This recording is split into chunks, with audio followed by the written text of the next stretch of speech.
Guys, meron tayo ngayong pyesa na i-review itong Racing Monkey na water pump para sa ating Honda Click water pump. So, pwede ito sa 125 tsaka sa 150. Hindi ko sure kung pwede ito sa PCX 150 pero Honda Click 125, 150. Okay to. So, tara, tingnan natin kung ano yung nasa loob nito.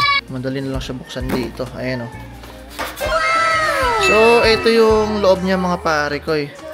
Kulay pula siya, yung pinaka-pump niya, unlike dun sa stock natin. Kulay ano siya, silver or aluminum. Ito yung stock kasi natin, oh. Lagyan na rin natin ng comparison. So, ito yung Racing Monkey, kulay pula siya, pero yung likod is kulay silver pa rin. Dito lang siya may coating na pula para talaga ma-identify natin na, oy, naka-Racing Monkey water pump yung Honda Click niya. So, dito kasi silver lang or aluminum na kulay. Para sila dito may KWN na code. Tapos dito number 9, dito may 9A siya. Tapos dito syempre may nakalagay Racing Monkey. So pares na pares exactly the same. Yung build nitong dalawa, pinagkaiba lang nila yung kulay. Pero yung loob nito, mga pare ko, high flow kasi itong fuel pump or water pump na to. So, mas marami yung tubig na inaibabato nito compare dito sa stock. So, kaya ko binili to kasi di ba nga, magkakarga tayo nitong 175cc sa Click natin. Kailangan din natin na mas ma-improve yung ating cooling system para mas maganda yung ating build. Guys, ito pa yung pinagkaiba nitong Racing Monkey na water pump. Binuksan ko yung pinaka niya, yung loob. So itong stock, ayan yung pinaka niya, tawag ko diyan, propeller ba term ba o pinaka hélice na lang. Dito sa Racing Monkey mataas. Ayun siya compare dito sa stock, mababa. Pero dito sa Racing Monkey, yan kitang-kita niyo yung diferensya nila. So maganda dito, mas maraming tubig yung mapapaikot diyan.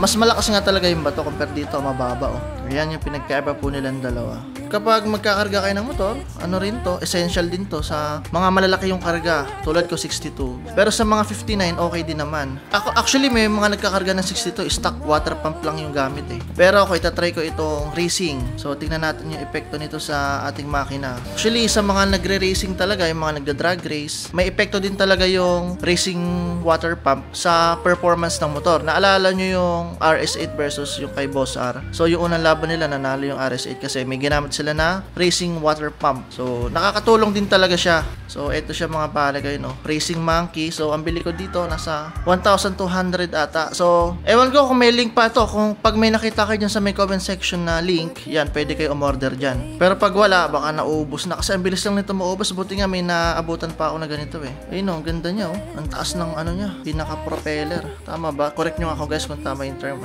Pero dito sa stock, ayun, ang baba lang. Ayun, kayo na humusga Di ba ang layo ng diferensya Stock versus Racing Monkey. Stock, Racing Monkey. So sa mga gusto, try nyo lang sa may comment section dyan sa baba. Ilalagay ko yung link. Or kung sa YouTube naman po kayo nanonood, ilalagay ko po dyan sa may description kung saan ko ito nabili. Pero yun nga, pag wala ka na kayo nakitang link dyan, ibig sabihin, naubos na yung pinagbilan ko nito. Naubos. Kasi limited stock lang daw talaga yung ino-offer nila nito Malay nyo soon, magkaroon ulit sila ng stock if ever naubos na. At saka maganda pa sa kanya mga pare, kompleto na siya ng o-ring Meron siya kasamang o-ring dito. Meron na siya kasama dito. So, sasalpak niya lang talaga. Hindi na kayo bibili pa ng mga o-ring na to kasi magkano rin to, 'di ba? Pupunta pa kayo ng kasa. Problema pa kapag walang stock. Dito wala na kayong problema na gano'n kasi ito, meron na talaga siya. As in, sasalpak niyo na lang talaga. So, ito yung pinakanyang cover. Ang angas din. Kulay pula kasi kaya halatang-halata na naka-racing talaga kayo. So, syempre, yung cover na to, medyo maganda rin yung clearance nito compared to sa stock para yung taas ng pinaka-propeller niya na to, hindi tatama dito. Kasi dito sa stock mababa. So, yung pinaka-cover niya, mababa lang din yung ganito. Kaya naka-design din to para dito.